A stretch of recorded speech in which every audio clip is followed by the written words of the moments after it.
Well, we can begin. All right. Let's call to order the meeting of the Board of Water Commissioners for February the 16th, 2022, and let's call the roll. Chairman Einhauser, I'm present.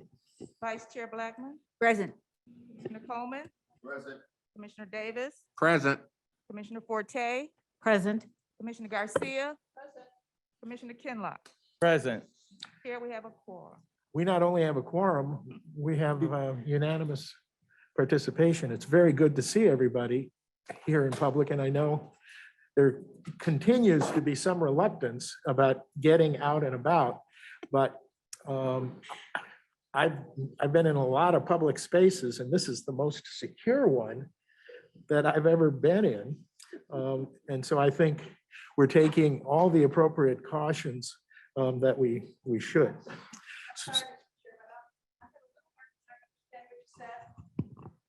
I'm saying I'm happy everybody's here. Yeah. Well, I can't get any closer. All right, so we have before us the agenda, and I want to make two changes to the agenda. Under item B of communications, we're going to add 220736, receipt of the response to the Plant Moran audit. And under unfinished business, number 8, I want to have a very brief discussion about the modifications we made to our bylaws. So with those changes, what is your pleasure regarding the agenda? Mr. Chair, Commissioner Blackman? would move approval of the agenda as amended. Support. It's been moved and it's been supported. Questions, comments, additions? Hearing none, all those in favor, please say aye. Aye. And those opposed? All right, the agenda is adopted. Next, we have the minutes of January the 19th, 2022. Commissioners? Chair, I'd like to make a motion to approve the minutes presented. All right, moved by Commissioner Coleman, supported by Commissioner Kinlock? No, Henry Davis. Oh, okay. I know. Any corrections or additions to the minutes as presented? Hearing none, all those in favor, please say aye. Aye. Any opposed? And the minutes are adopted. Next, we move to public comments. And who will introduce public comments and tell us the rules of the road? Mr. Chair, I'll make the instructions and you should be receiving the sign-in sheet shortly. I have. Thank you. Good afternoon, everyone. If you desire to make a comment, if you are in person, please make sure that your name is on the sign-in sheet. Your name will then be called by the chair and you can proceed to the microphone at that time. Please remember to keep on your mask, even at the microphone, at all times. If you are online, you can raise your hand by using the raise hand icon on your desktop or mobile device. If you are calling into the meeting, press *9 to raise your hand. If you are online or on the phone, your name will be called by Nakia Branch. IT will then give you permission to unmute. In order to begin speaking, you will have to unmute yourself. To do so, press the unmute button, which is the microphone, and if you're online, *6. As a reminder, you will have a limit of 3 minutes to make your comment. There will be a timer indicating your remaining time. And if you're online and you make a comment, we kindly request that you fill out the comment card. The link is provided in the chat. By filling out the card, we will have your contact information to follow up appropriately. If you are unable to click the link, please let us know and we will provide a telephone number. You will only be called upon once. Once the chair closes the public comment, there will be no other comments from the public and all attendees will remain muted for the duration of the meeting. On-site comments will go first, followed by those online or on the phone. Thank you for your attention, Mr. Chair. All right, thank you very much. The first person to be recognized for public comment is Jermaine Paynes. Mr. Paynes? Welcome, sir. How are you?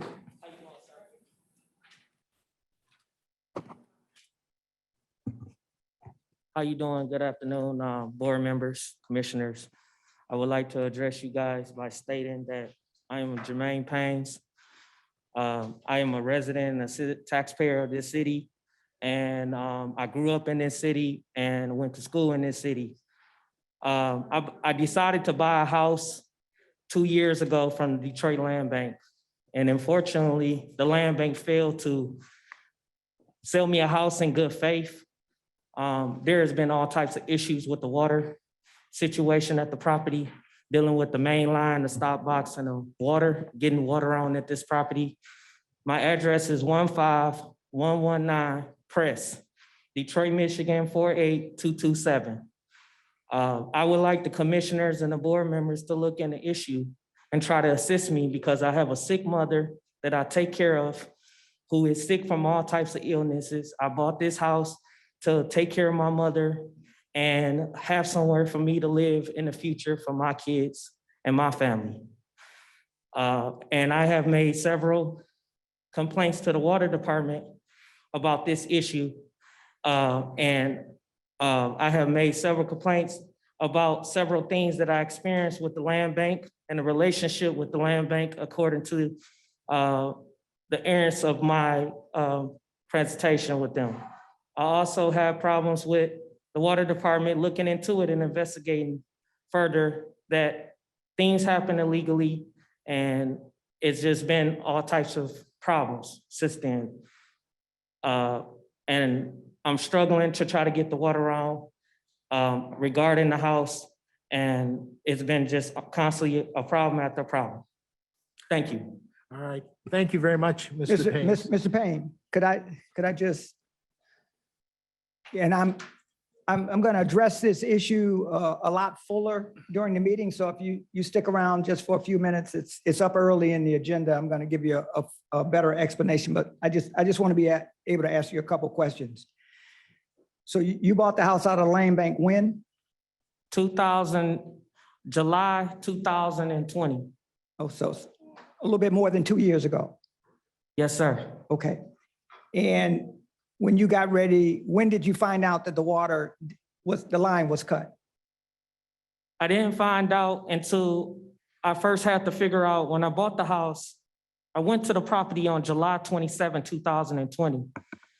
I did a walkthrough after the auction of the house, and it had no water in the basement. I let the house sit for 6 more months.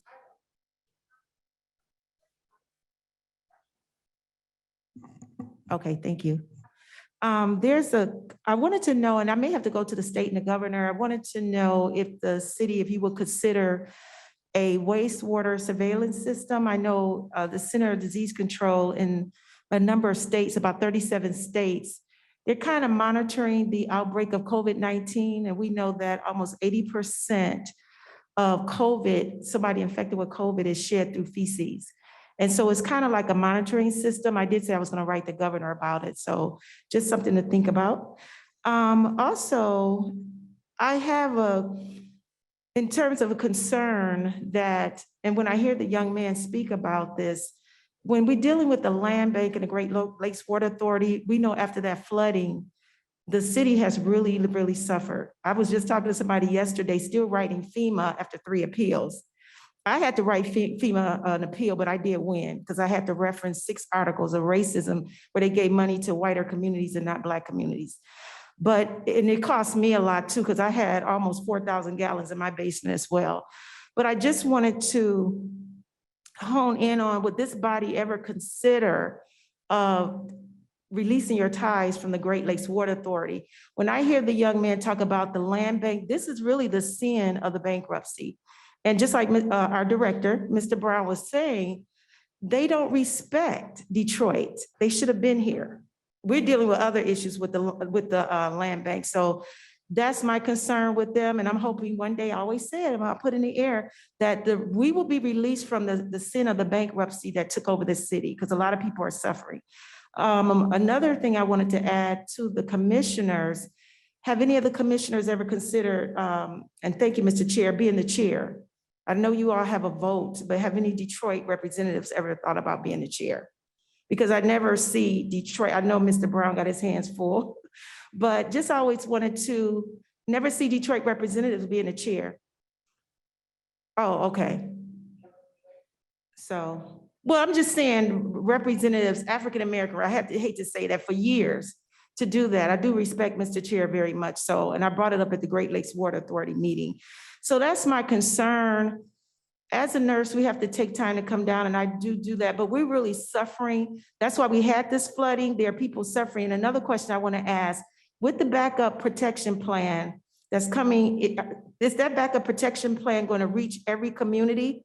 Because one of the community members, we were at the police precinct, someone was presenting, and it made it appear it was going to be every situation. And right now I know it's going to start in the aviation district and has skipped over the Joy Road. So is it because a number of complaints? Will every resident of this city get that backup protection plan? And I don't think they should be paying 20% because it was the onerous, is what Candace Miller in the Free Press, really that onerous was kind of on the Great Lakes Water Authority.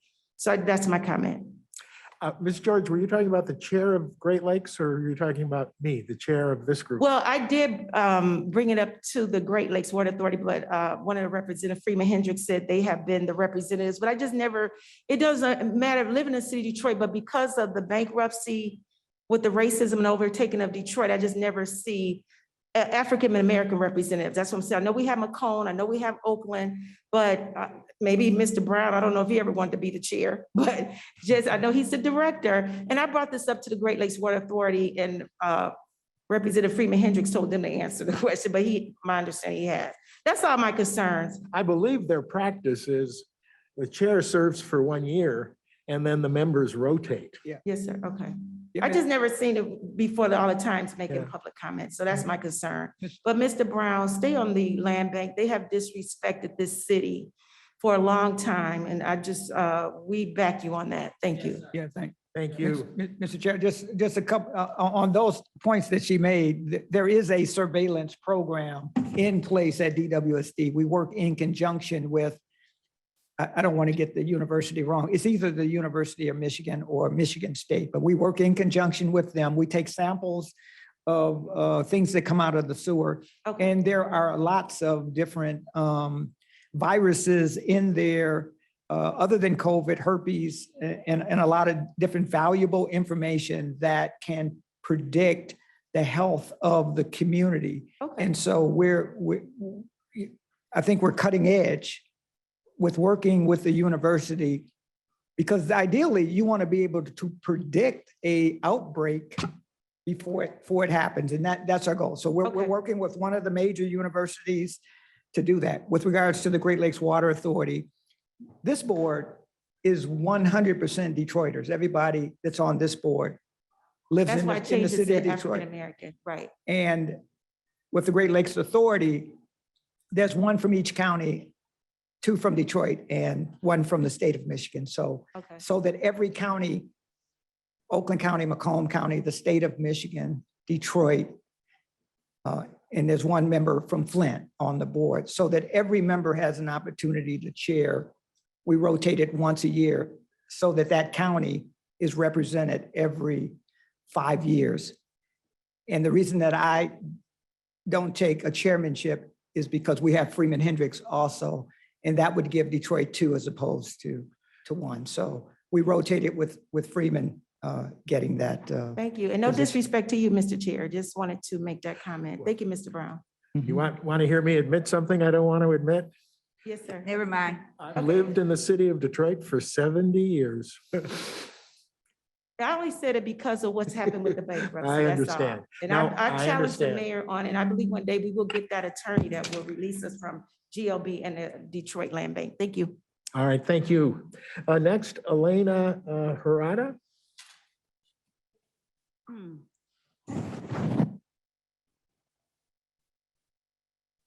Good afternoon, Commissioners. Good afternoon. Thank you for entertaining the public in person. We're happy to see you face to face. I just want to go on the record, first of all, by saying that the land bank is a criminal enterprise and should be eliminated, and every one of you know it.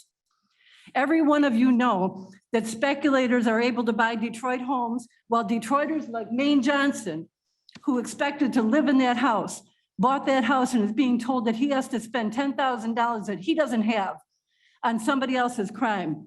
There is absolutely no avenue of redress for Detroiters. An avenue of redress is something that is guaranteed in the Universal Declaration of Human Rights, like water, and we don't have it. I want every single one of you to look at holding a tribunal about the land bank. Everybody knows people that got a really good hookup from the land bank and other people that are struggling to keep their homes when the land bank should have never had their hands anywhere near it. I know of many people in Southwest Detroit who I hear from regularly who are getting blight notices from the land bank. That is none of their business. They were never behind on their taxes. There is a land grab and the land bank is trying to take property from brown and black people and give it to white people for pennies on the dollar, and you know it. You know this is true. If people don't have access to water, and I can think of more houses than I can even describe right now because people are afraid to report they don't have water. The people who don't have water are victims, and yet they're afraid to report that they don't have water because their children will be taken from them. This is a crime against humanity, and Gary Brown, there is a possibility for redemption for you if you step up to this. Hold the land bank accountable and give the people back their water. Thank you. All right, that concludes the list I have of people who want to address the board that in person. Do we have anybody that wants to participate remotely? Good afternoon, Mr. Chair and Commissioners. Yes, we do have 5 attendees who would like to speak that are available via Zoom. And the first one I'll call, their phone number ends in 211.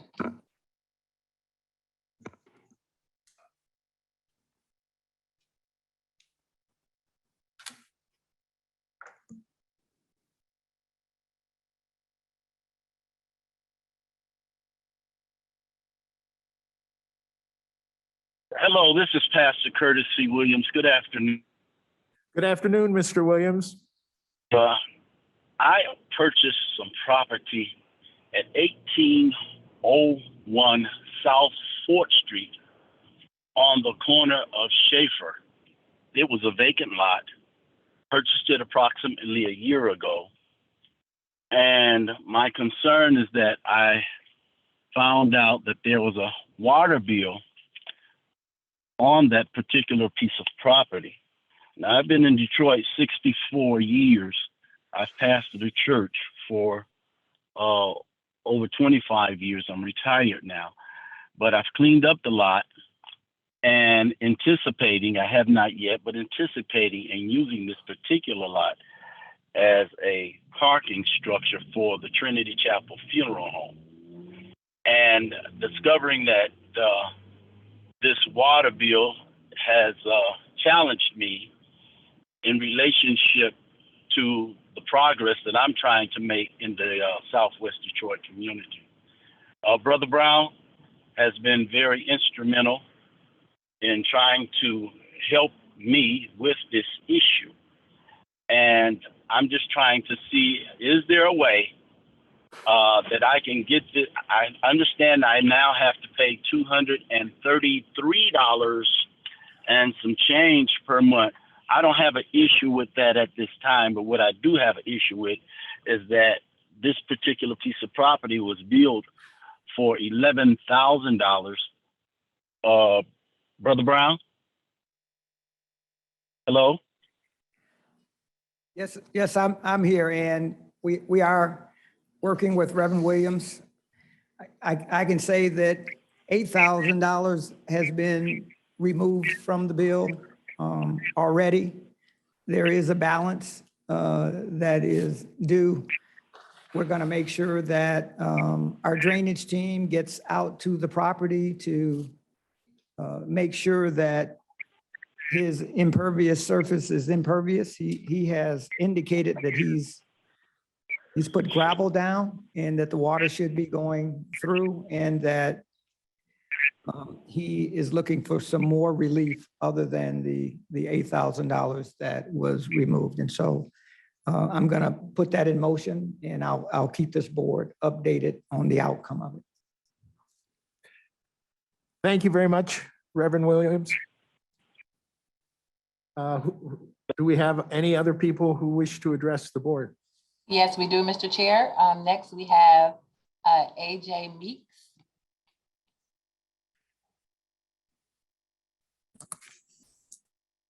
Hi, thank you everybody for allowing me to speak today. My name is Aja Meeks. I currently reside at 11682 Pinehurst. And I also purchased, or I got my home off of the auction in 2017, just like Mr. Payne and everyone else who has chimed in about their issues with the land bank. Mine, however, is not with the land bank. Mine is with the water department. And today I really just want to figure out why is it that the city with the water department, you guys aren't responsible for replacing or connecting my stop box to the main drain when I've done my part. And when I say I've done my part, I reached out to Mr. Gary Brown. I reached out to everyone in the water department, Ms. Redmond, Ms. Mobley, Ms. Gardner, Ms. Wimberly, Ms. Lisa.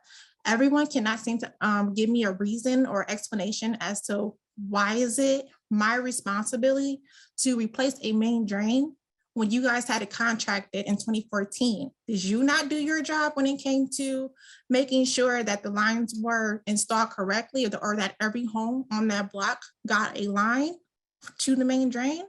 Because when I began to get this work done on my house, you guys told me that I'm responsible for my property to the stop box. So I spent thousands of dollars to get my property done to the stop box, and not once did you guys say that I'm responsible for the main drain to the stop box. And that was the agreement. And when I say I've called since April of 2020, I'm sorry, April of 21st or 2021, beginning last year to get this rectified, every single person in the water department explained to me and expressed to me that this is what you have to do. You get your stop box from your property to your home, we'll take care of the rest. I did that. So now I'm trying to understand, how is this my responsibility? I reached out to all the proper parties and I've been trying to get my water cut on since April of 2020. And no one seems to give me an answer as to only it's your responsibility. How is it? We pay taxes. I pay taxes. I've been living in Detroit, Michigan for all my life. I pay my taxes. I pay my dues. I'm highly educated.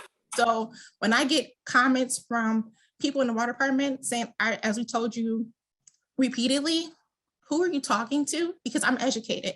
I'm a citizen of Detroit, Michigan, just like anybody else. We just want to get our water cut on and we want you to do your job and stop being lazy about it. Because at the end of the day, we want to live here. We don't want to get rooted up out of here. We want to live here. So I don't understand, how is it a person who got a property and expecting it to be completed and just to get your water cut on and nothing seems to be a resolution for it. Thank you. Thank you very much. Mr. Chair, could I just be clear in asking her, did she also buy the property from the land bank? I brought an auction home, sir, and it was Auction. never listed on a demolition list. I've done all my research. Yeah. So Okay, I've thank done you. all my research. Yeah, if you continue to listen, I'm going to address your issue also. Is this Mr. Gary Brown speaking? It is. Mr. Brown, I feel like we've already had a conversation, and I think you know that. You had a conversation with my mother, Michelle Meeks, about property 11682. You sent several emails and she sent several emails back as well. So again, for us to hear the same things over and over again and not get a resolution a year later is unacceptable. Okay, if you stay on the line, we're going to address the issue. Is it going to be addressed as you help that young man, the pastor, with $11,000 getting worked out? Because at the end of the day, we're trying to get something done. If you're going to do something, let's do an action as you did for him, getting that $11,000 drainage fee. It seems you have the resources to do it. You're just picking and choosing to get that amended for other people, Brother Brown. So thank you so much. Thank you. Is there anyone else? Yes, yes, Mr. Chair, we have Beulah Walker. Hello, everyone. Can you hear me? Yes, hello, Ms. Walker. Hello, Chair Eisenhower and Honorable Body and Executive Director, Mr. Brown. I have a few things on my list, so I hope that I don't run out of time. I have a question for Mr. Brown about the basement protection plan. Will the basement protection plan cover the collapsed drains that we have in the city of Detroit? Also, I want to thank you. I saw the information for the water service line replacement. I want to let you know I appreciate that. Number three, I want to thank Mr. Director Brown for the turnaround for the water main break for the Walco community. Also, I want to thank Commissioner Kenlock for advocating for the land bank to be there today. I think it's very upsetting and disrespectful that they're not there. But I also, if the land bank is listening, and I want Commissioner Kenlock to know that the land bank must put something tangible in the hands of City Detroit residents to let them know about this underground service line. And I also want to chime in on Deputy Director Patricia Mobley on some of the things that she said that disturbed me about the underground water service line being replaced. I want to respectively let Deputy Director Patricia Mobley know the city of Detroit has had 2 sets of CARES Act money rolling here, and we got Build Back Better money that's rolling in here. And for some reason, when it comes to city of Detroit residents, there is no resolve. I also want Director Brown to know that we are still advocating for Kimberly Wiley to get her underground water service line replaced. We are speaking and have communication with someone in the mayor's office, and they are coming closer and closer to resources for Ms. Kimberly Wiley. I also want to thank Commissioner Kenlock for advocating and how he was rudely interrupted by Mrs. Deborah, the general counsel, when he was advocating, and Commissioner Garcia, to get to the bottom line of these land bank homes and the underground water service line being demoed. If they can spend money to demo them, they can reallocate the money to replace people who don't have running water in their home. And Chair Eisenhower, thank you for the 3 minutes. I appreciate you, and God bless. Thank you, Ms. Walker. Mr. Chair, Yes. I did receive a request from D'Amico Williams to speak, but his hand isn't raised. I'm not sure if he's still. Raise your damn hand, fool. Uh-oh.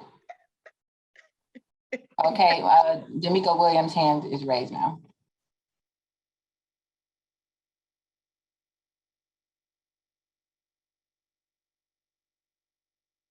I'm sorry, Nikki, is there anybody else? Hello? Oh. Yes, Mr. Mr. D'Amico Williams, Williams. how are you? I'm good. What's going on, commissioners? I'm very, very, my name is Mika Williams. I'm the Chief Director of Hydrate Detroit. We're a 501c3 local water rights organization that helps people restore their water service from shut off.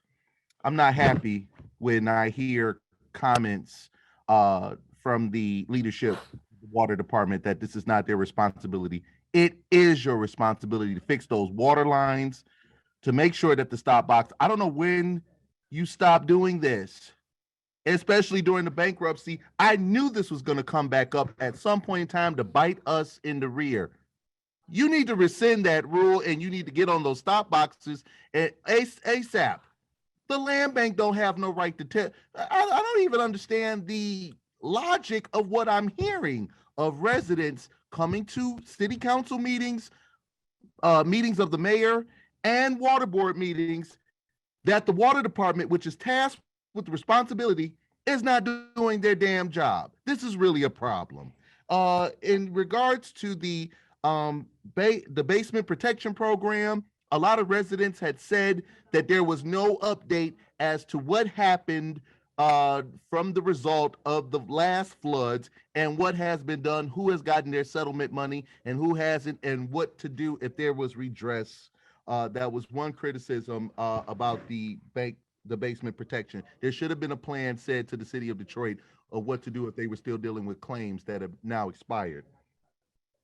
I am requesting the Detroit Water and Sewage Department through its executive director and the Board of Water Commissioners to please form an incentive for people right now that is getting their tax refunds, if they want to pay their water bill, to put down half on their water bill right now so that we can get this collection rate up back to 90%. Agree with that.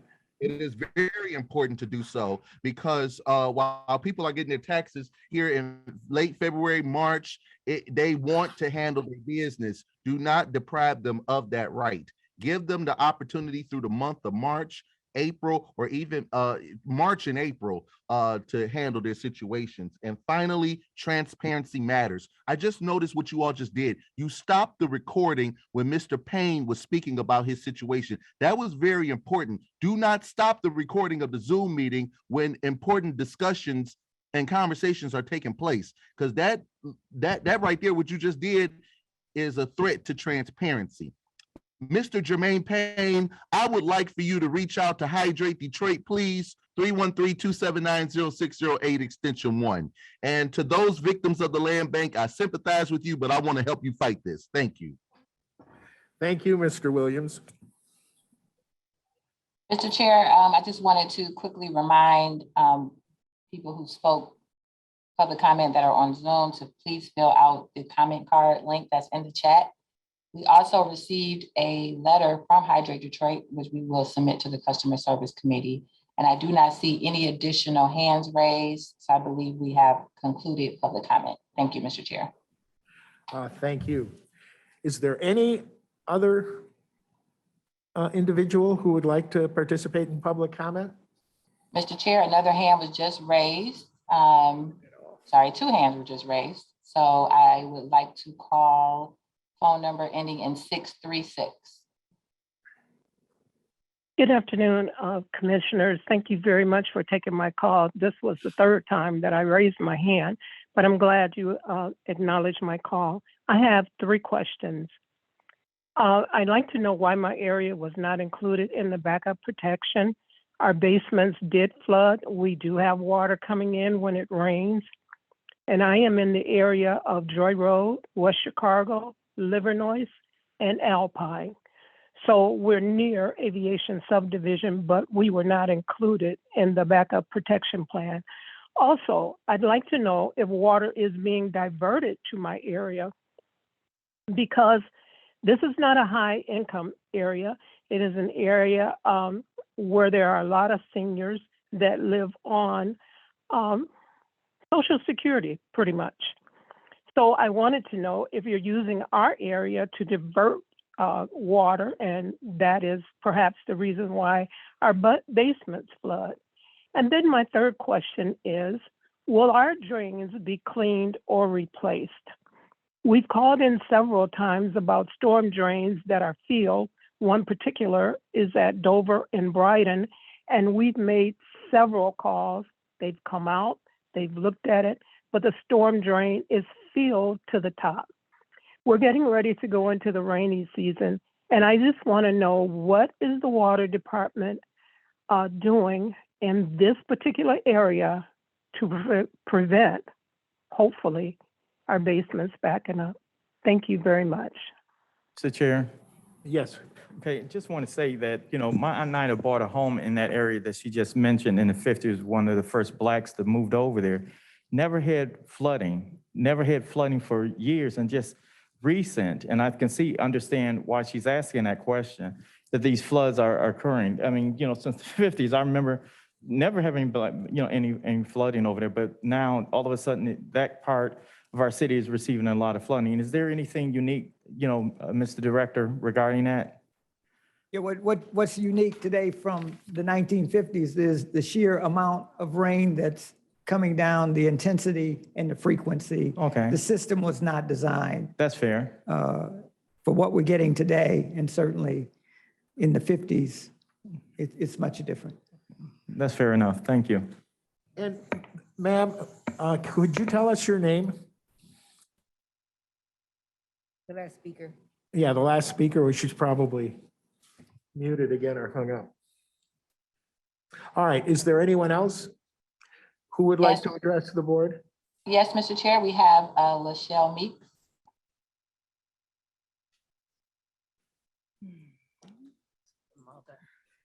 Good afternoon, board members. I thank you so much for affording me this opportunity to speak to you all. I am addressing you regarding property 11682 as Pinehurst, as my daughter Aja spoke with you earlier. I just wanted to kind of fill in the blanks. Thank you, Mr. Chairman, Mr. Brown, for your assistance with the billing and all that, getting that resolved. But like she said, now we have replaced our portion of the water line, and it is from our house to the stop box, which is our responsibility based on the diagrams on your own website, which demonstrates or details and defines what is the customer's responsibility versus what is the water company's responsibility.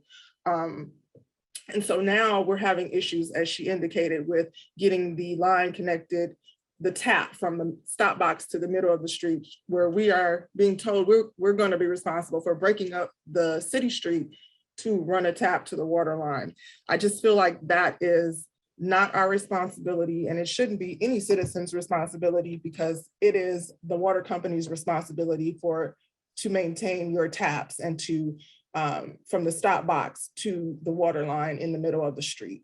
You did provide great assistance with the billing, and I do appreciate that, as I indicated, and your staff tried to accommodate me. Lisa, she was pretty good, but again, the answers are not indicative of what is needed at this juncture. We purchased the property from the Wayne County auction. They indicated it was, the water company indicated when we initially tried to get it turned on that it was not on any demo list or any list to have the water cut. They deemed it abandoned or whatever during the replacement process because it was an empty house. You shouldn't just decide, oh, we're not going to run a line, because you don't know what the outcome of that property is going to be if it's not on a list or a property that is supposed to be having the water cut. So here we are, and I'm frustrated, as she is, because I've spent a lot of money on this house to get it up to par, and the last thing we needed was the water. And so that's where we stand, and are supposed to spend upwards of maybe $7,000 to another $10,000 to break up the street and connect it to the water main. And that's not my responsibility. That is your responsibility. So thank you for allowing me to speak. Well, thank you, Ms. Meeks. Mr. Chair, I do not see any additional hands. If there's anyone else who would like to speak during public comment, please raise your hand. And just another reminder for virtual attendees to fill out the card online that is available in the chat.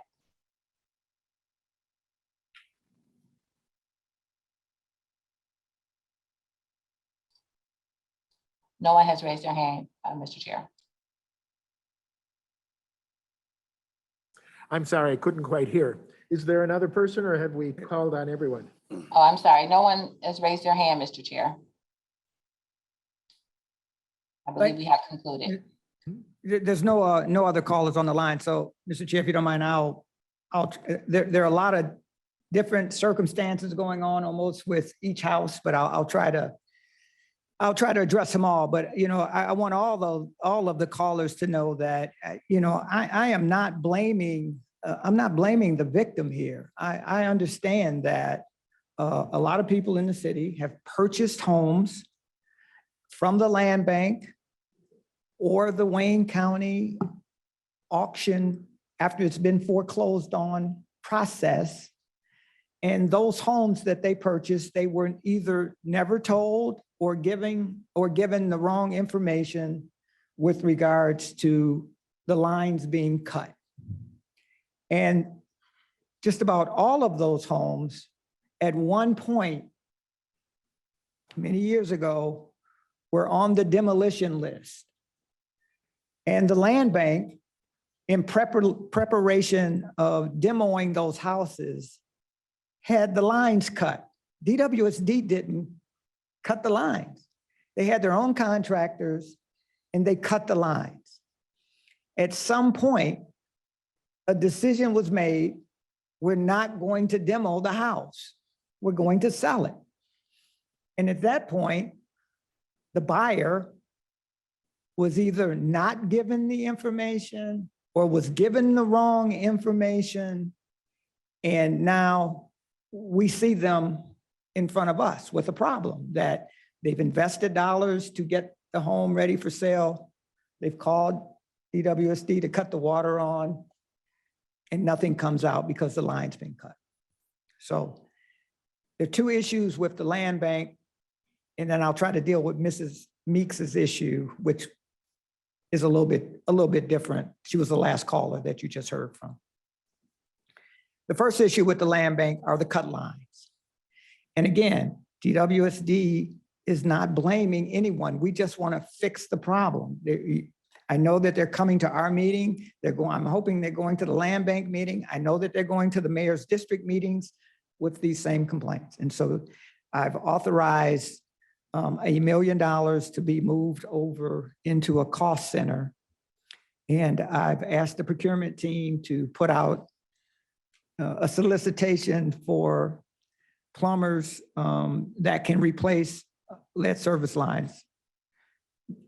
We've received the bids back.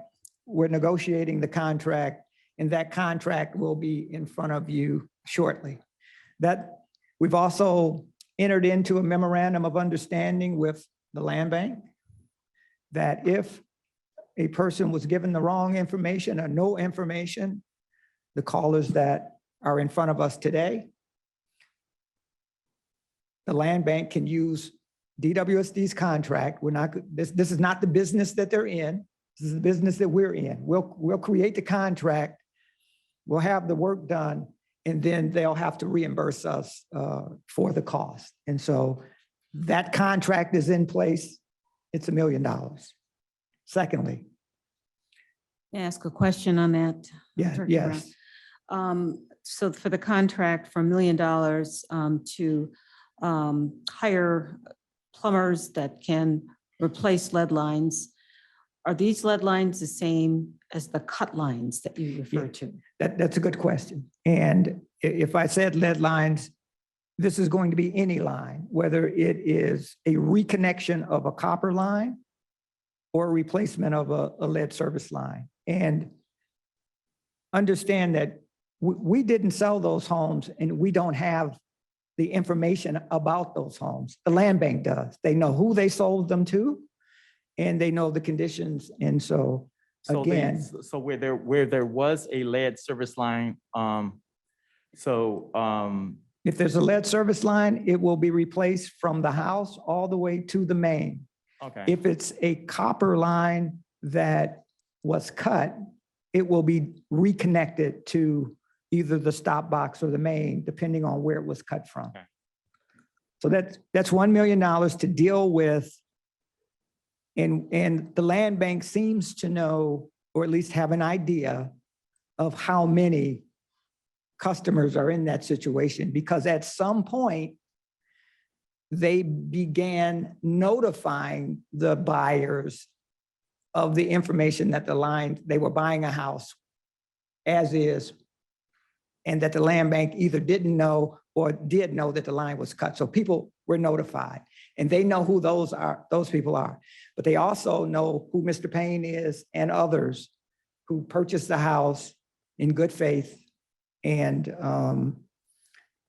was not told or was given bad information. Doesn't make a difference right now. He just needs the line placed. So you'll be getting that contract shortly. We're negotiating it now, and we will contact those that we know of that have come before us, but it's going to be the land bank that has to notify the majority of them. So that's the easy part of this. Second, yes. Mr. Director, do we have a time limit about when this is going to be happening?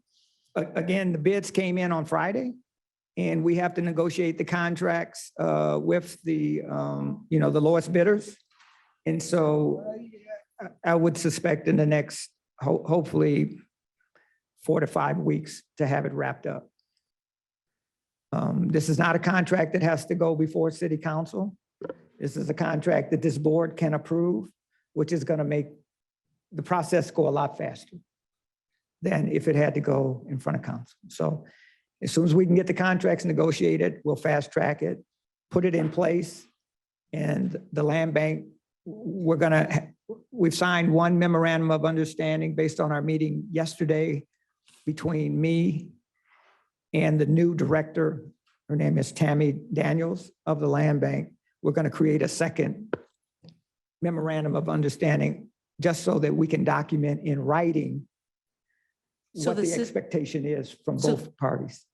So, Mr. Chairman, the citizens will be notified Yes. to apply online, or will they get a letter or some kind of communication? Yeah, it's going to be up to the land bank. We absolutely have no information on who those buyers were. They sold the house.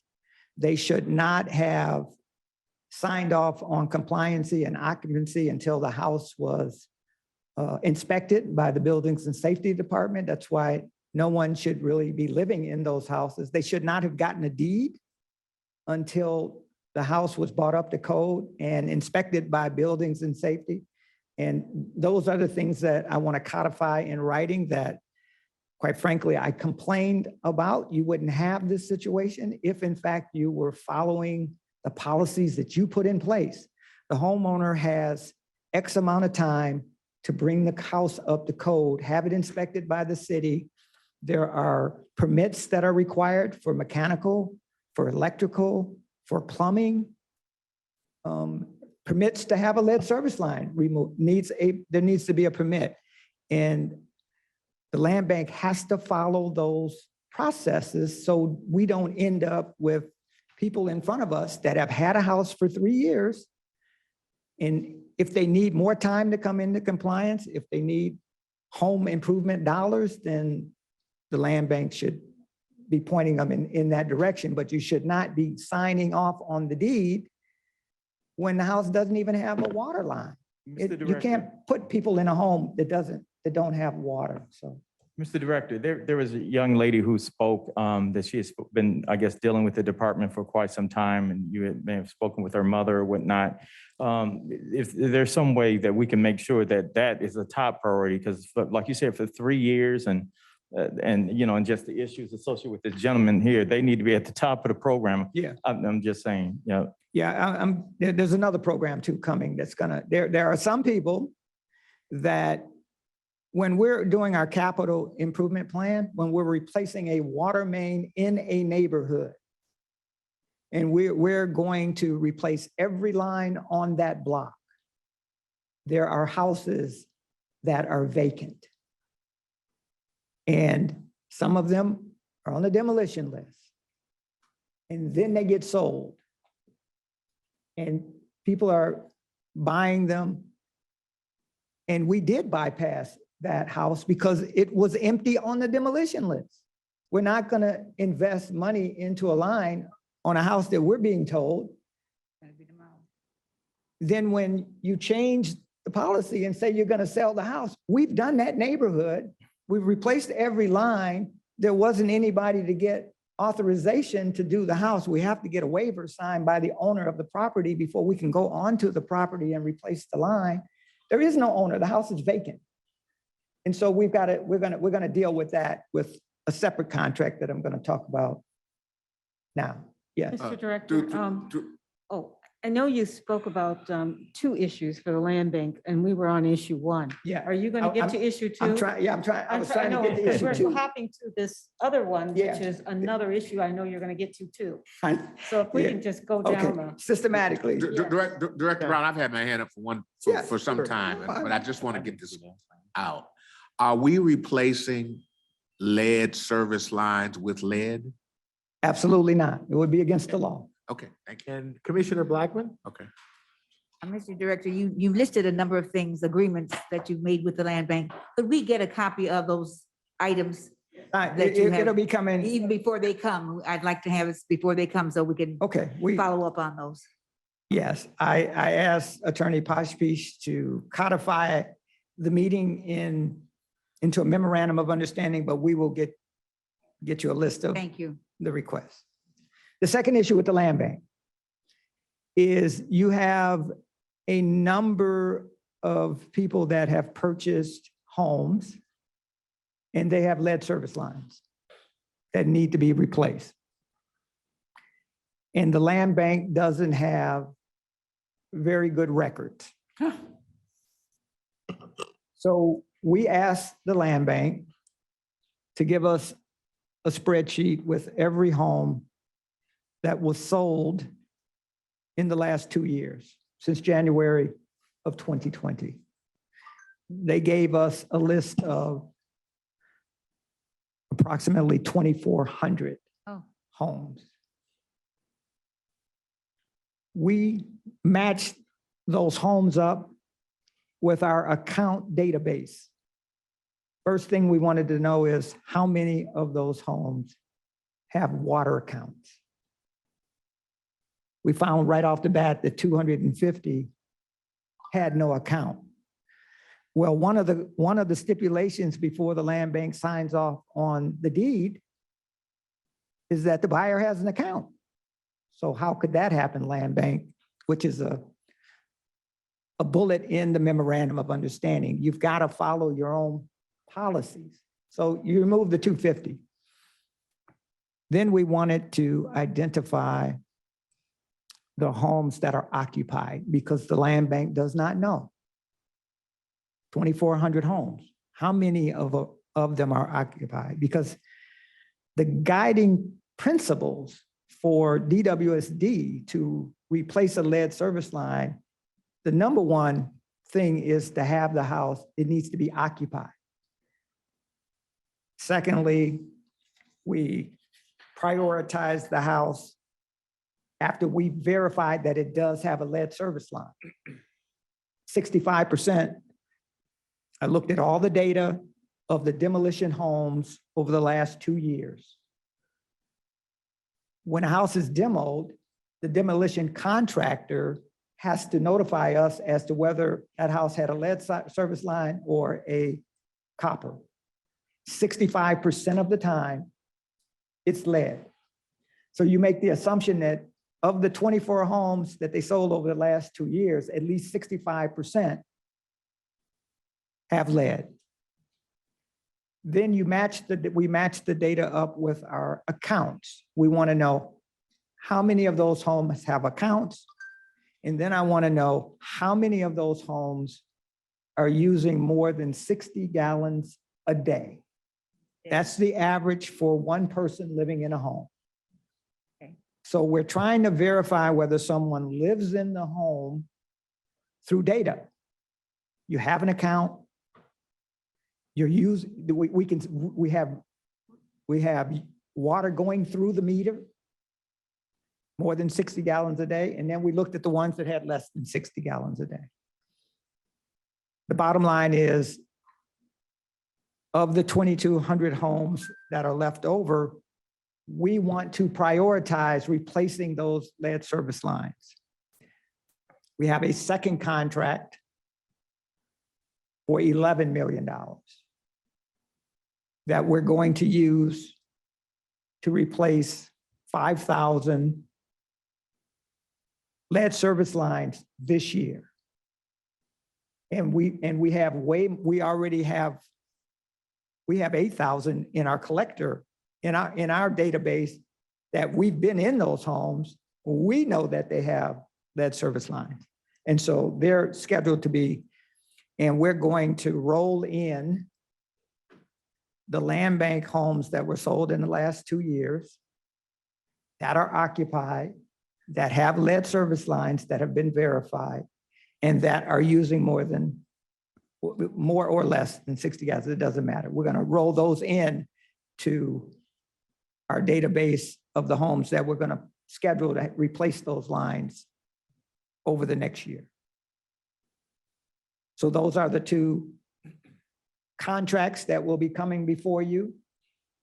One is for $11 million. One is for the $11 million contract is state revolving funds, forgivable loan.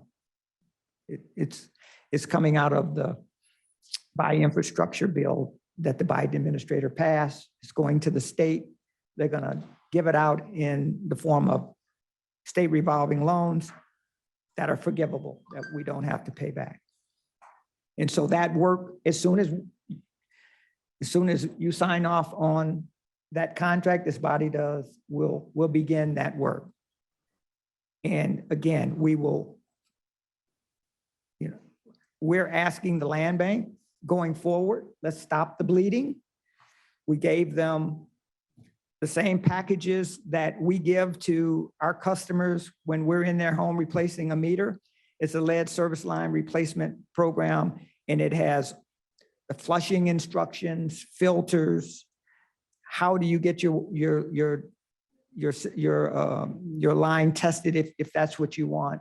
We ask that the land bank, at the time that they sell these houses at the closing, that they give the information to the buyers. And hopefully these two contracts will rectify the issues that we're having with either a cut line or a home that was sold with a lead line and it needs to be replaced. Again, we're going to prioritize them. First priority, people have to be living in the home. Second priority is that you have to have a lead service line, obviously. Third priority will be if you have children under 5 in the home. And there's one other, we're also the houses that we've tested, if the numbers come back high, that you raise up in the priority list. So that hopefully will take care of that. Again, Mrs. Meeks's issue, we're going to resolve that issue when these contracts are put in place, hopefully within the next few weeks. But again, this is a problem with lines that have been cut. People have purchased the homes either knowingly or unknowingly. And we've got to deal with them. But it's the land bank who knows who they sold the homes to. If they don't have an account with me, I have no insight into that home. And so there are a lot of their own policies and procedures that are not being followed that create the situation that we find ourselves in. And so again, I apologize. I'm not blaming any victim, certainly not blaming Mr. Payne. He bought a house, he wants to fix it up. And we want him as a customer. We're trying to grow our customer base. I need him on the system. And so we're going to try to help him get that. So if there's any other questions about the Commissioner Kinlock. Yes, a question. Mr. Director, did you say anything regarding a repayment requirement, either regarding that $1 million that's going to be used for this, the stop box replacement and water line replacement? Is there a repayment component to any parts of that, whether it's the customer or even the water department paying the state? I think you made reference to funds coming from the state. I'm sorry, for missing that point.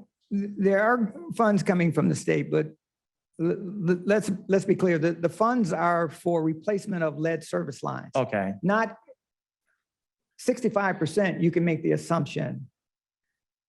If the house was built before 1945, before lead was outlawed, you can make a safe assumption that 65% are lead, but that's a lot of houses that are not. Those are copper. And these dollars aren't going to replace a copper line. I mean, the line from the home where we connect to the meter to the stop box is private property. It's the homeowner owns that section of the line. The portion from the stop box to the water main belongs to DWSD. If that breaks, we fix it. We do that all the time. There's nothing different about that. The only difference is if it breaks, which is unusual, happens, but it's unusual. If it's lead, we can't replace it with lead. We have to replace the whole line with copper. That's the only difference. But be clear, the homeowner owns the line between the stop box going under his lawn to his basement to where it meets. when we replace these lines, we're doing it because the state changed the rules and basically said, you have to do a full service line replacement. You can't do a partial and tell the homeowner to do their part of it. You have to do it all. And they're giving us the money to do it. Okay. So is there any, so I'm saying, so there's no repayment by the customer? No, and they get a warranty, I believe, for a year on the work. Okay. And then after that, they get control of, it's their line. It's their property. Okay. It doesn't belong to DWSD. Okay, thank you. All right, Commissioner Forte? Yeah, I just had two questions on the $1 million program for the cut lines. My concern, as I kind of did the math, was that conceivably would take care of 100 to 125 homes based on the cost. So I was a little concerned about whether that was enough. I know it's a good start, but that's my concern as I did the math. Yeah. We know of 30. That's what DWSD knows of. We have those addresses. What we don't have is any others that the land bank made, but we know of 30 and they're at the top of the list. If we need more dollars, we'll have to come back to this board and then move money into the cost center to be able to. But again, we shouldn't have to come back because the land bank will be reimbursing us for each one of those lines. And so the fund should be replenished. Yeah, that's good. And my other observation relative to Mr. Payne, who was our first speaker, is whether or not, and maybe how in general we treat diversions. As he mentioned, there was a diversion of a sewer line from a gas station that was next to him into his property. And it sounds like maybe we didn't investigate the diversion, maybe we don't, but who does? And how do we handle those kinds of things? Yeah, what we would do is go out and investigate, and then there should be a police report that is generated if a business is diverting. I wasn't quite sure if he was talking about the sewer line. I think that he was talking about the lateral sewer line, that his basement or his property had, I believe he said, had a number of gallons up under that was being pushed in from a business. So he wasn't really talking about the water line. He has a water line issue, but he was talking about, that needs to be, I have not heard of that before, and I can't really understand what benefit that is to the business to divert it to a residential sewer line, but it needs to be investigated and a police report needs to be made if you can verify that there's a line coming from a business going into a homeowner's sewer line. We need to take legal action against that business. And we will investigate that. We'll have our folks go out and take a look. All right, other comments? Thank you. This was overall good news. Commissioner Kinlock had to step away, but he suggested we consider having a special meeting to invite the land bank to come back. And I would agree with that. The other item that I think that I'd like to put on the agenda, and I'll talk about under old business, is reviewing the changes that we made to our bylaws. We could take care of that at a special meeting as well. All right, any other comments? Then let's move on to item 6A, receipt of correspondence regarding FOIA requests and the monthly report. Mr. Chair, I move that we receive and file the correspondence in 22-0730. Support. It's been moved and supported. Any comments or questions? Then all those in favor, please say aye. Aye. And that is, all those opposed, say nay. That is adopted. Next, item B, 220731, receipt of correspondence from Choletta McWhite. What is your pleasure? So moved, Mr. Chair. It's been moved Second. and seconded. Comments or questions? Hearing none, all those in favor, please say aye. Aye. Any opposed? Then that is adopted. And then the amended item, item 220736, receive the response from the audit by Plant Moran. Is there a motion to receive and file? Move approval, Mr. Chair. Been moved, Commissioner Blackman, and supported, Commissioner Forte. Questions or comments? All those in favor, please say aye. Aye. Those opposed? And that is adopted. Item 8, unfinished business. I just want to make a couple of comments. I've had some time to reflect on the changes that we made to our bylaws with regard to the committee structure. And first of all, it's gratifying that we have 100% attendance here.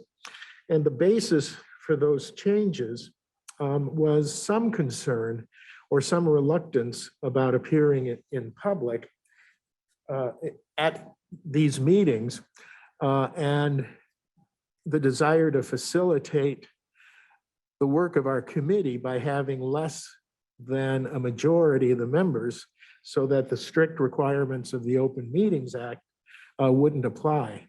And I've had a chance to talk to a number of members, and my concern about that change is as follows.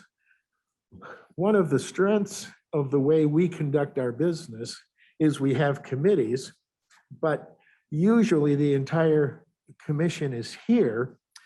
And that means that we have the people who are not members of the committee have the opportunity to make comments or to ask questions and participate in the deliberations of the committee, though they don't vote on it. I think that's a strength. We have the advantage of the experience and the wisdom and the point of view of everybody here. And I believe that's why when we meet as a full commission, we seldom don't have a unanimous vote because everybody has had an opportunity to ask their questions. And sometimes, we'll change the direction we're going based on a concern that a non-committee member raised, but it's an appropriate concern.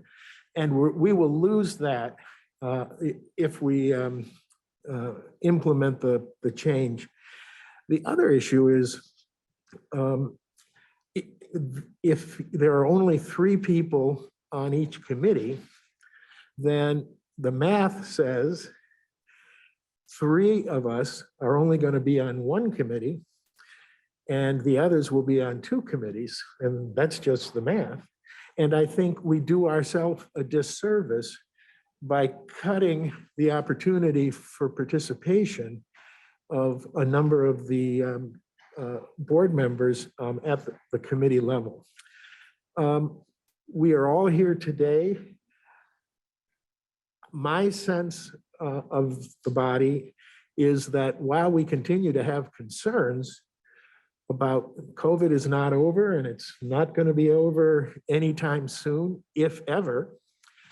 But my sense of the body is people are more comfortable with the steps we've taken and that the reluctance not to appear is not as strong as it might have been.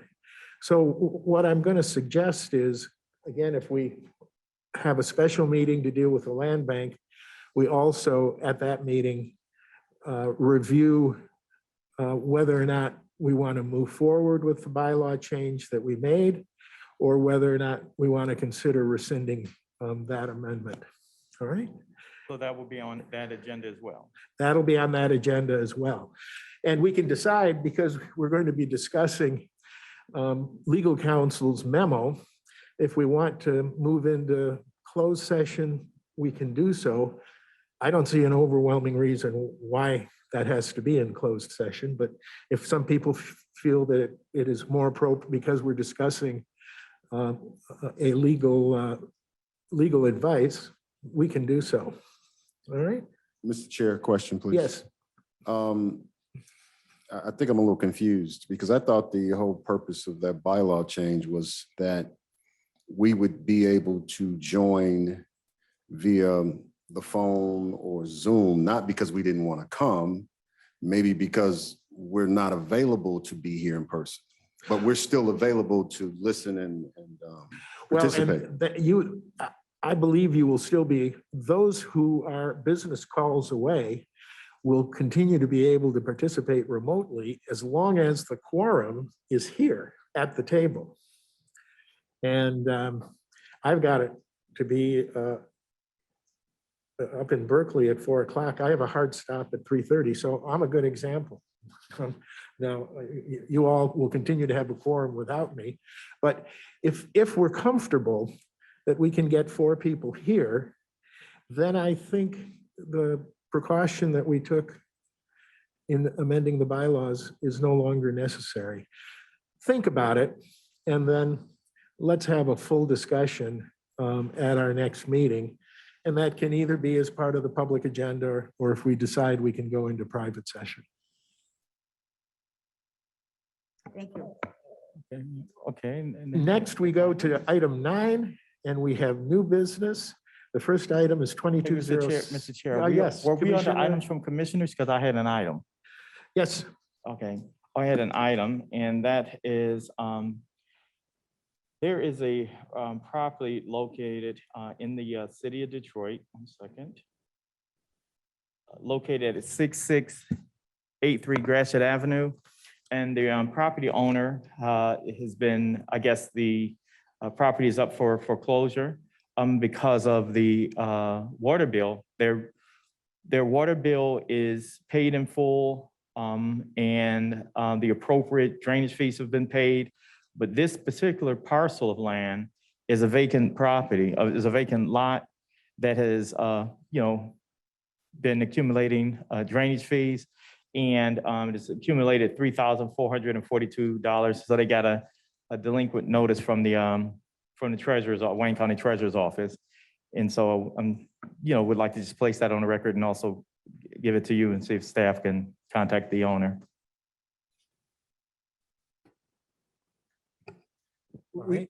I just want to be clear though, so that the public understands. On residential property. It's commercial. It's commercial property. I'm sorry. I'm sorry. It's commercial property. No, I know it is. Yeah, I apologize. Yeah. That's kind of the point. Residential properties, water delinquencies, liens cannot in and of themselves cause a foreclosure. Commercial properties, it can. Mhm. And so they need to get into a payment plan and work with us. But the drainage charge is the drainage charge. What I'm saying is a vacant lot, so it's not And impervious. we will investigate that, but if there's more than 0.02 of hard surfaces, and they wouldn't be getting charged if we didn't think that there was. So we will investigate that to make sure that we're not wrong. But I just want to be clear that, I just spent a lot of time in front of city council walking them through the cash that we're bleeding at DWSD right now. Does that look like a vacant lot? And that this body authorized an amendment to the budget of $18 million. Right. That's money that would be utilized to make repairs and hire people. We're going to be coming back with a second amendment to reduce the budget by $19 million because we've already bled almost $40 million in cash because of the moratorium.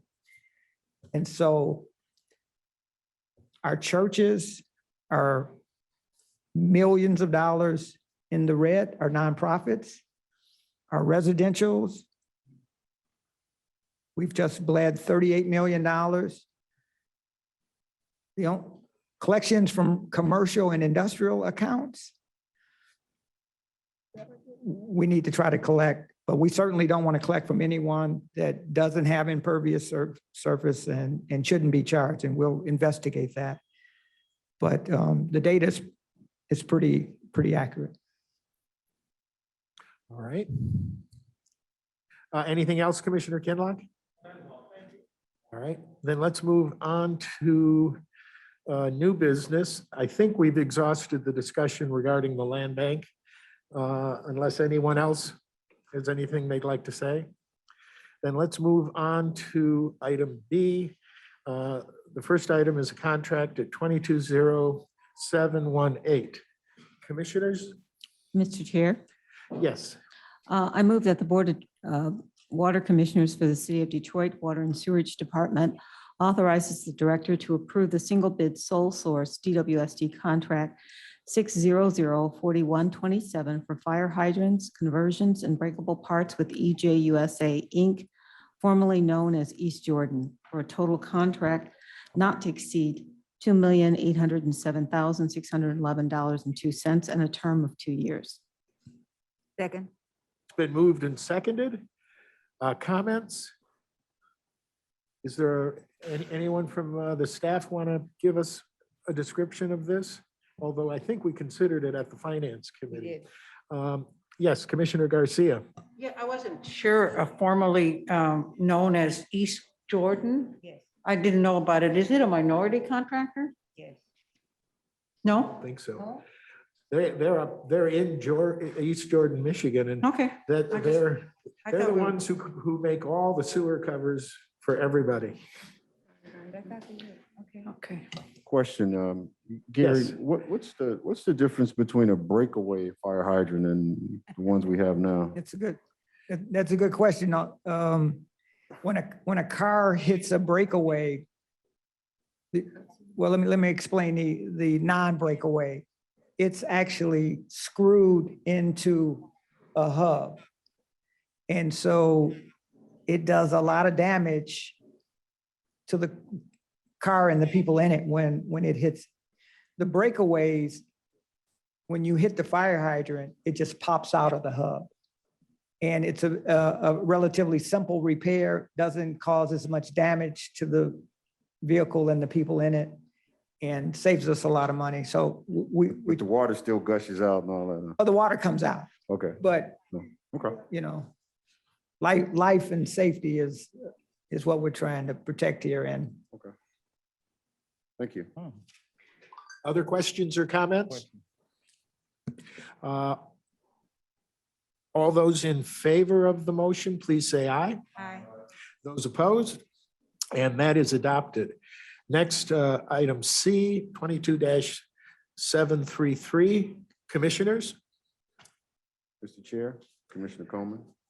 Commissioner Coleman. I'd like to make a motion to the Board of Water Commissioners, to the City of Detroit Water and Sewer Department, authorize directors to pay the arbitration award issued in the matter of Cheryl Anderson Small versus the City of Detroit, WCC case number 19, TAC 009936, TAC CZ and 2. Also to authorize directors to take such other action as may be necessary to accomplish the intent of this vote. It's been moved and supported. Is there any discussion? Questions or comments? All those in favor of the motion, please say aye. Aye. Those opposed? And that motion is adopted. Item D, the Mars test bench, whatever that is.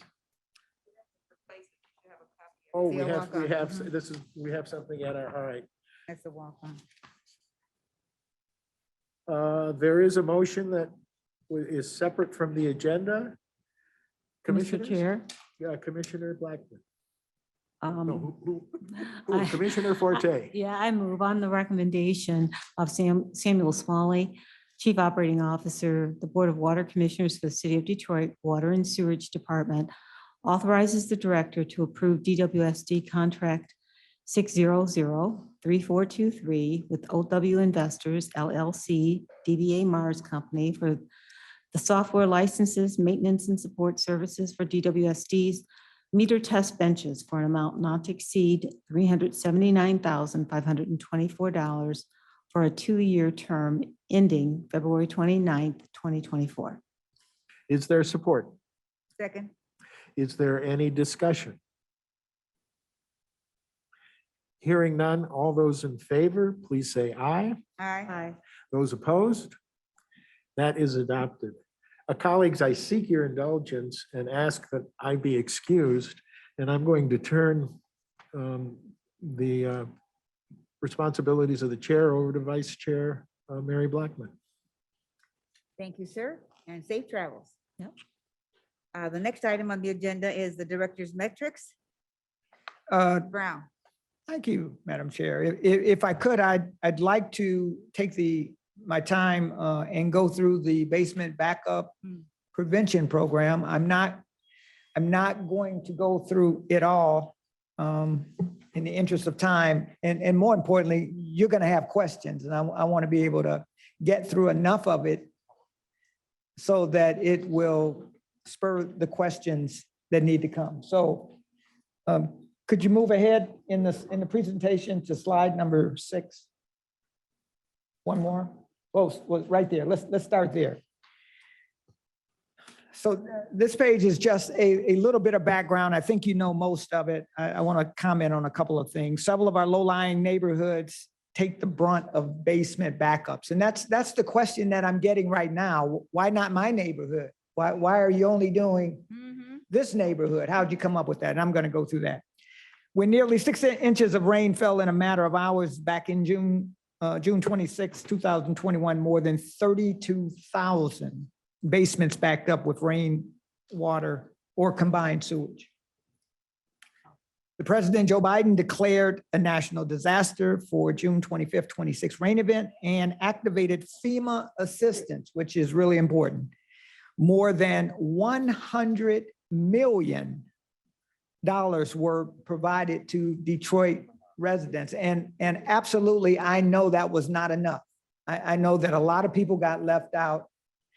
And I want to say that FEMA is in Detroit today because, for one reason, the water department filed a claim for $200 million in damage to our system.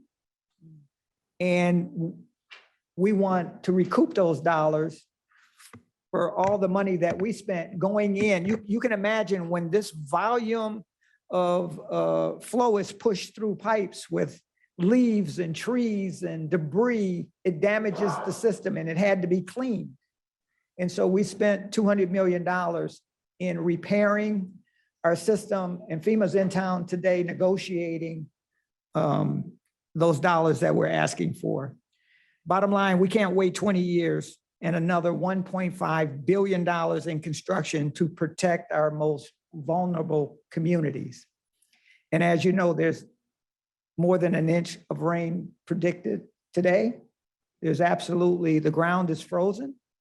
There's nowhere for it to go but into the sewer. And we won't have grassy areas to absorb any of it. And then you've already got snow that will melt from the rain. And then another, I don't know, 3 to 9 inches, depending on the weather report, that may be snow on top of that. And so if anybody doesn't believe there's global warming or climate change.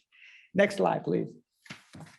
We're going to start immediately offering homeowners help to what I call it, harden the target. How do we protect the individual homeowner's basement from flooding? How do we harden that target? So we can't guarantee it, but how do we prevent sewage from getting into these homes?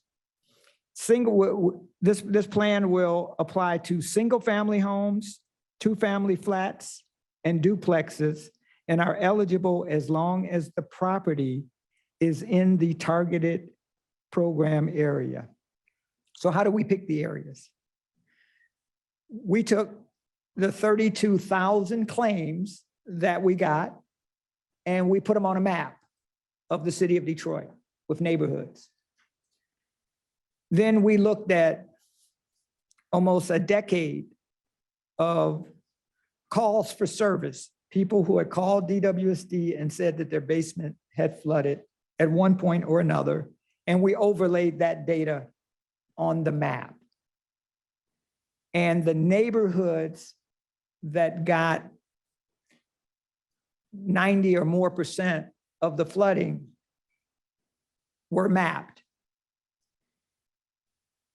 Because we're using Detroit-based plumbers, I believe 8 of the companies that won bids are all Detroit-based plumbers. We wanted to run a pilot program to make sure that they were capable of handling this work. And so we called it phase one, so that we could get any kinks out of the process that we were putting in place. And we chose the aviation subdivision along with Victoria Park. And this program has received national attention. The Biden administration is going to be sending a top-level cabinet person into Detroit this week, and there are going to be press conferences that tout this program from a national perspective. So phase one is Victoria Park and the aviation district. It's my goal to get that done between March and July, hopefully sooner. I can tell you right now that more than 1,000 residents have already signed up for the program. And if you do the math at 6,000 per household, we've got, it looks like we have way more people wanting this than dollars that are allocated right now. So right now, there's $15 million allocated in ARPA money.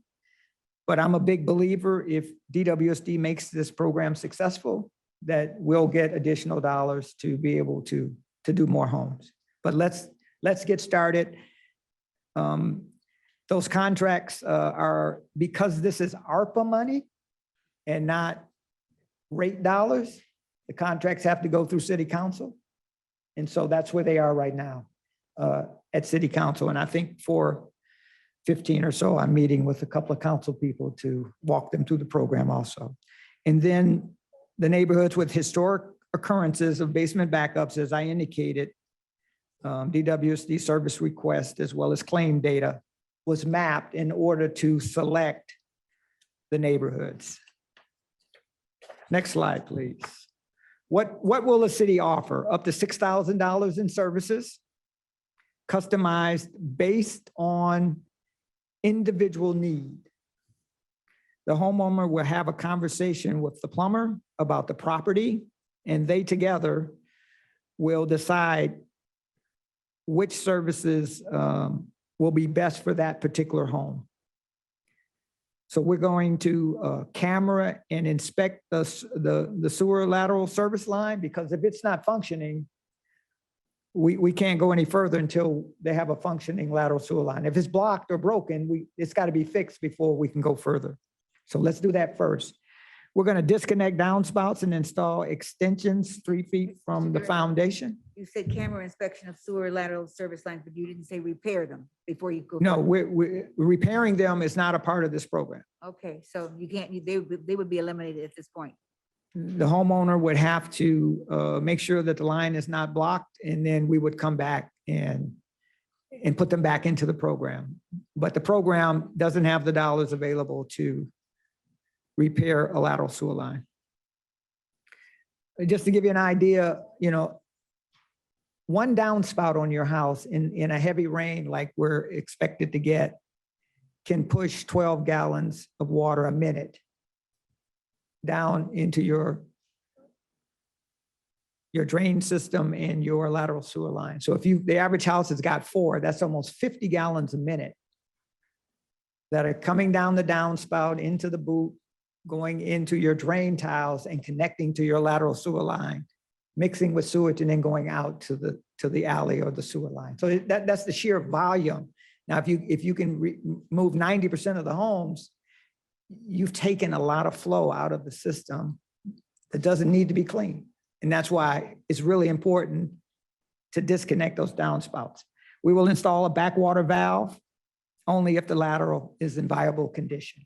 So a backwater valve, and we'll show you a picture of one in a moment, is the mechanism that will stop sewage from backing up into your basement. We'll also install a sump pump on the property if it's feasible or possible. We'll install backwater valve and a sump pump if you need both. Now, we're not going, in order to have a sump pump, you have to have electricity near. And so the homeowner will have to have an electrician put a plug near the sump pump. If there's not one there, that's not a part of this program. Next slide, please. City pays at least 90% of the costs for the owner occupied homes, 80% for landlords. One of my concerns was we have a lot of out-of-state landlords that own property in the city of Detroit. And we certainly want to make sure that people that have been living and owning these homes for a long time. And so if you have doesn't have to be a senior, but any homeowner living in the home and they qualify for the WRAP program, we'll waive the 10% fee for those customers. So essentially it is, if you live in the home and you own it and you qualify for the WRAP program, we pay 100%. If you live in the house and you own it and you don't qualify for the WRAP, we'll pay 90%. If you're a landlord renting the house, you obviously don't live in it, we'll pay 80% and the landlord has to pay 20%. That's essentially the dollars. Mr. Director, Commissioner Garcia. Thank you. I guess, Mr. Director, I guess my biggest concern with the WRAP program is that it's not that easy accessible and they don't always return calls. So I'm really concerned about our residents, that they'll have that kind of access. Is there going to be some kind of monitoring on how they're going to work on our residents? Because I don't have a lot of confidence in how they've been doing it so far by all the complaints we hear. Yeah, I do share your concerns, and it's going to be really important that we do monitor that, because I'm about to have human flyers go out to 20,000 homes in the city of Detroit and give them the information. There are 5 different programs. One was announced yesterday. Just yesterday, $25,000 for a family if 2 people are working and they make less than, no, they can make up to $96,000 a year. And they will qualify for mortgage assistance, whether it's a land contract or conventional mortgage, but most importantly, they will qualify to have their utility bills, gas, lights, and water. And then you have the CERA, C-E-R-A program. You have the SER program, the State Emergency Program. You have a LIWAP program in which we just received $10 million from the state to help with affordability. And then we have our WRAP program. And so we're sitting on a lot of money that we want to get out to people that really need it. We're going to go door to door, 20,000 homes, hand out the information. And so you're absolutely right. Wayne Metro needs to be ready with a call center that picks up the phone and answers it, and we'll monitor that. Before you proceed, what are we doing to assure that they are ready? Wayne Metro? Wayne Metro. We meet with them once a week. We monitor the number of customers, which is one of my biggest concerns, that do you have the staff to do the interviews to get people into the program as rapidly as we need to go? Or are people waiting a month to get into the program? And so we're monitoring their call center to make sure that that's not happening, that they have enough staff.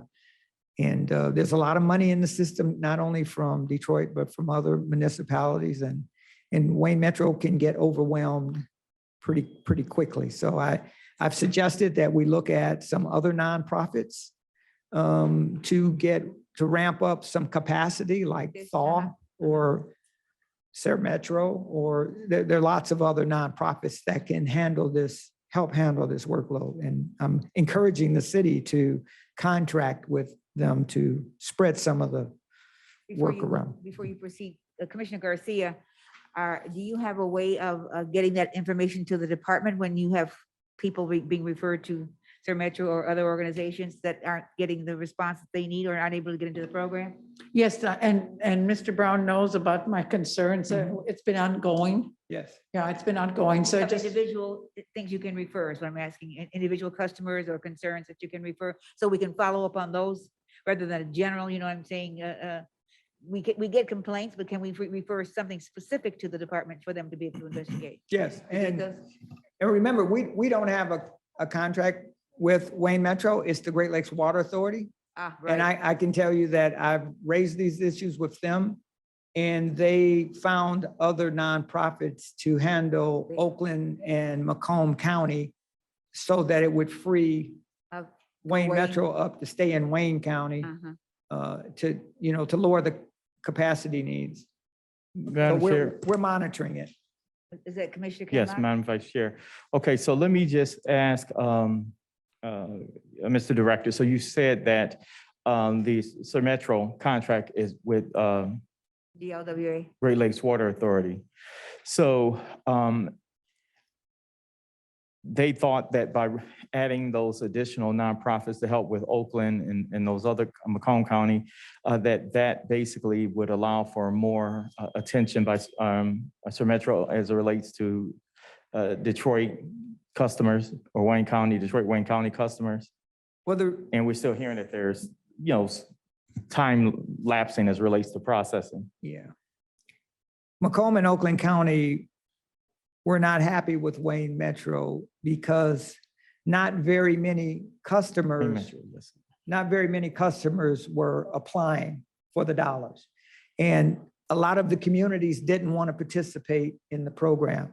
And so every year, the Great Lakes Water Authority, when they could not spend the money, would give it to Detroit, which they didn't get a lot of complaints from me. If Wayne Metro is not getting the money out of the door in Oakland and Macomb County, and now you're going to give it to me, I made suggestions on how they could improve the program, and they just decided, we're going to go in a different direction. We want a Oakland County and a Macomb County nonprofit to administer the program for us, and they're holding them accountable for spending the money and not giving it to Detroit. So that was the reason that they went with. Okay. But they needed more capacity. There's so much money in the system right now to have just one nonprofit that doesn't have the capacity. So to what is implement. what is the guidelines? Are they putting this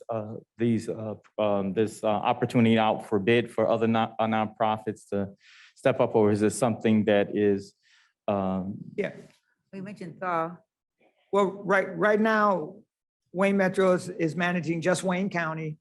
The other counties have their own nonprofits, and they haven't had a problem getting the money out the door so Okay. far. So they're getting money out the door, but that's not the same as being responsive to every customer that's called. And so we'll just have to continue to monitor it. And if this body wants me to have them generate a report with their wait time and how many people they're seeing on a weekly basis, that's what we get at Gleewell. We can make sure that this body gets. Oh, we would love that. Not to mention that that's a report that we used to getting anyway from within our own operations. You Yeah, know. I'll make sure that happens if the Thank you. chair just directs me to do it. I'm sure Marion will put it on the agenda and we'll take care Vice of Chair it. will direct the chair.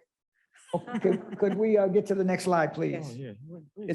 The next slide is simply a picture of the two phase one areas. And so when you sign up, you just go online and you can do it electronically. It won't let you sign up for the program if your address is not in the targeted area. But when I take an area like Jefferson Chalmers, there are many neighborhoods within Jefferson Chalmers. So just because you see Jefferson Chalmers doesn't necessarily mean that in phase two, not phase one, that you won't be. So let's go to phase two on the next page. On the east side, there's Cornerstone Village, East Indian Village, Jefferson Chalmers. Jefferson Chalmers has a lot of different neighborhoods within that footprint. So right now, we're only highlighting 11 communities. There are many more communities within some of those communities. So it's a bigger footprint. And you have a map of, and again, I've explained how we got to these neighborhoods. We overlaid the complaints as well as the claim data that showed us where the flooding took place at, and we're going into those neighborhoods first. Yes, please. Will that also include the west side? Will that also include, because it's just broken down east side and west side, will it also include the southwest area of Detroit where it's Chatsey? I wasn't sure if that's the area that is included. Not yet. There wasn't a lot of claims in far southwest Detroit in the Chatsey area. So the only areas that are covered are the ones in Warrendale that are shaded in green. You have a question, Commissioner? Oh, no, I'm just, no. I'm talking about Commissioner Davis. Oh, okay. Okay. If we could go to the next slide, and we just have a couple more. I just want to show you a picture of what a backwater. I mean, when you ask me what will be successful, the more backwater valves we get installed, the program's successful. There will be a number of sump pumps, but it's this device that really is going to determine whether the program is successful. And the one picture on the left, that's really, you can't tell, but it's underground. It's under the basement floor level. And then the other two are the finished products. Again, we're not going to replace carpeting or any finished basement floors. The homeowner will sign a waiver understanding that that's going to be their responsibility. They'll just bring it back to cement level. So, and that's what the language says on the side of the. So is this available to customers who wanted to do this totally themselves? Yes. Okay. Yes. And we could recommend plumbers that could do it. So Gary, is that the shut-off valve and the sub pump combination, or just? No, this is just strictly the backwater valve. The smaller round device in front of the square box is your clean out. What type of maintenance can a customer expect to have Yes, to take that's a on that? good question, because this device has to be maintained. Remember, the flow is going out of the house on a normal basis. If your basement is beginning to back up, when that flow backs up, that device, there'll be a window that will come down and shut off the pipe and not allow. So you have to you can open that top and make sure that there isn't toilet paper or some other products, some wipes that are holding the door open that's supposed to naturally close. So you should check it I check it every month, but you should check it every 3 months to make sure that door is open. So you have to stick something down there to look, or do you just take it out and just peek in there?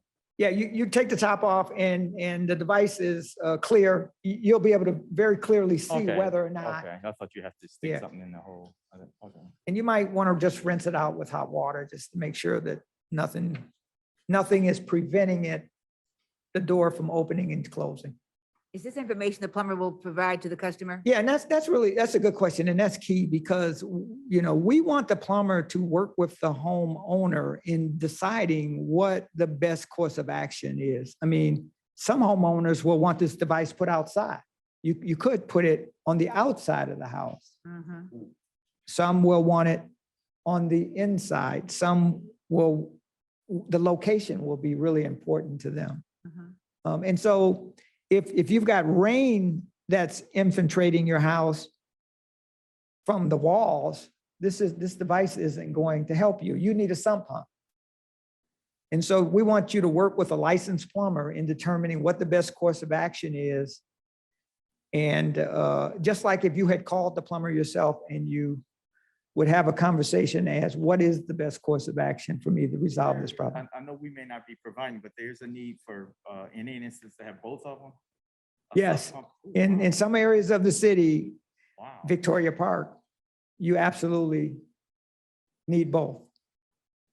Because you've got sewage backing up through your lateral sewer line, but you have groundwater coming in through your walls or your foundation or the drainage tiles. So that's what the device looks like. And then quickly, how does the program work?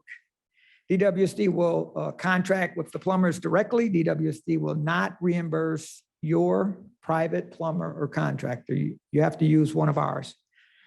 No reimbursement for previously installed backwater valves. Some people have put them in themselves. We're not gonna reimburse anyone. The basement backup protection program will not repair, replace private sewer lateral service lines, nor will we repair other private plumbing.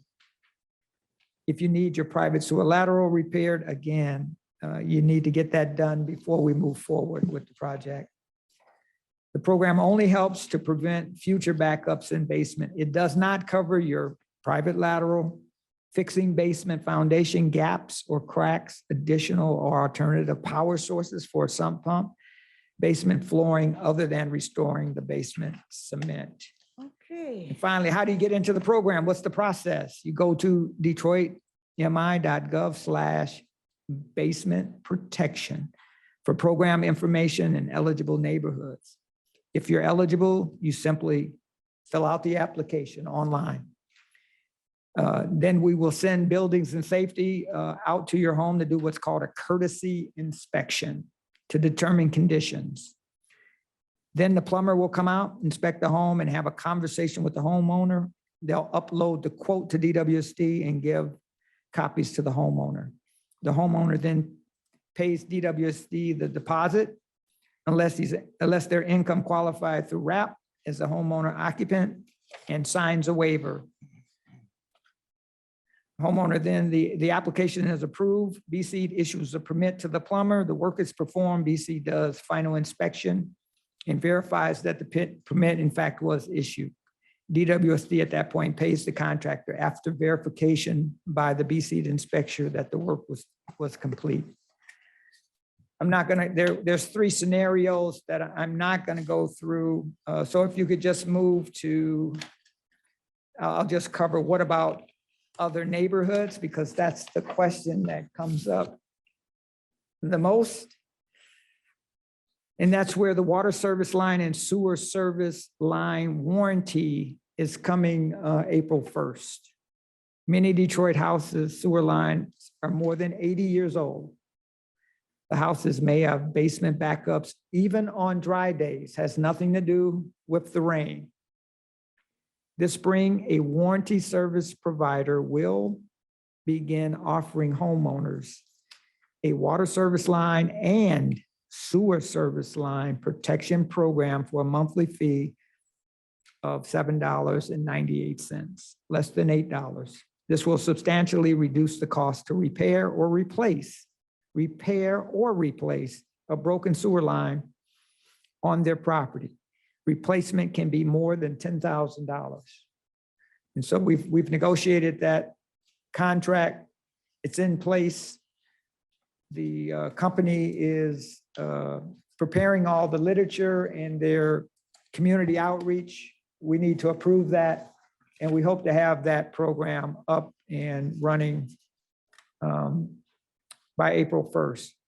And then on our website, we also put together a basement backup and flooding handbook with a lot of great information. I even learned some things reading the handbook. And again, I'm not going to go through the RAP program, water assistance programs. You know, you've heard those many times before. So with that, Madam Chair, I'll entertain any questions or concerns about the basement backup protection program. Commissioner Kenlock. The $8, that will be part of that'll go through, we'll handle the billing, it'll be on their, appear on their bill. Yeah, we originally, we will not be, only because we are upgrading our billing system. And I didn't want to add any more complexity to it, number one. And then number two, I want to make sure that this company can live up to what they say they can do before we take on collecting the fee for them. If that were to happen, the fees would go up exponentially if DWSD makes it a part of the billing. But it's very complicated with our billing system, because if you don't pay your full bill, what how did, and obviously, we're gonna get DWSD's money first. So, I mean, I'm just saying, it can be done. Yeah, I see what It's, you're saying. it's complex. We're upgrading we've been working on the Enquesta billing system for almost 2 years now. I didn't want to throw this in, so let's let them do the collections for 6 months. We'll get a chance to see if they can live up to what they say they're gonna do. And then if they do, after our billing system is up and running and we're comfortable, we'll renegotiate the contract. And by the way, we'll ask for 20% of the money so that I could use that to help low-income customers that can't afford the $8. Or the RAP program, or whatever this board decides it needs to be useful. Any additional questions, commissioners? And the program's in New York, it's in DC, and it was competitively bid. The National League of Cities had pitched this to me for years. And I told them they were welcome to compete in a bid process. They didn't come in with the best package. So we went with the company that had a proven track record and had the best price for the customer. And when do you say this is going to, the contract will come? April 1st. April 1st. Yeah. If not sooner, I'm pressing them to move fast. And let's get the program up and running. Because for me, it stops the bleeding. All the complaints about my sewer line is broken, we can't fix it. This is a program that I think people will take advantage of. So they'll inspect then, because they don't necessarily know what the problem is before. They'll come out, inspect it. If it's blocked, they'll clean it. If it's broken, they'll repair it or replace it. Okay, once you're a customer. Okay. Yes, 30 days. you're a customer. 30 days, you have to 30 be. days after, okay. Yeah. Any additional questions? That sounds very exciting, and I really hope that we're able to facilitate this, because I Yeah. think customers will benefit greatly When from you- this. And Madam you Chair, when consider- I you- mean, the amount of money that we're asking, some people don't want any money, any additional money on their bill, but when they see the benefit of this program, it would seem that it will be Yeah. readily received. I think we were, actually, I wrote several letters to some trade organizations trying to convince the vice president to come to Detroit and really shine a light on our water residential assistance program, number one, our basement backup program, number two, this warranty program, number three, the lead service line replacement program that we're All federal getting ready priorities, yeah. to, number four. And the administration, the Biden administration is looking for opportunities to go into cities and show the House and the Senate that if they would just pass these bills, there are communities that can get the money out of the door and successfully help customers. And so it's kind of amazing that it's picking up nationally. I did the U.S. Water Alliance yesterday. We're doing a press conference on Friday that's going to be announced probably today or tomorrow.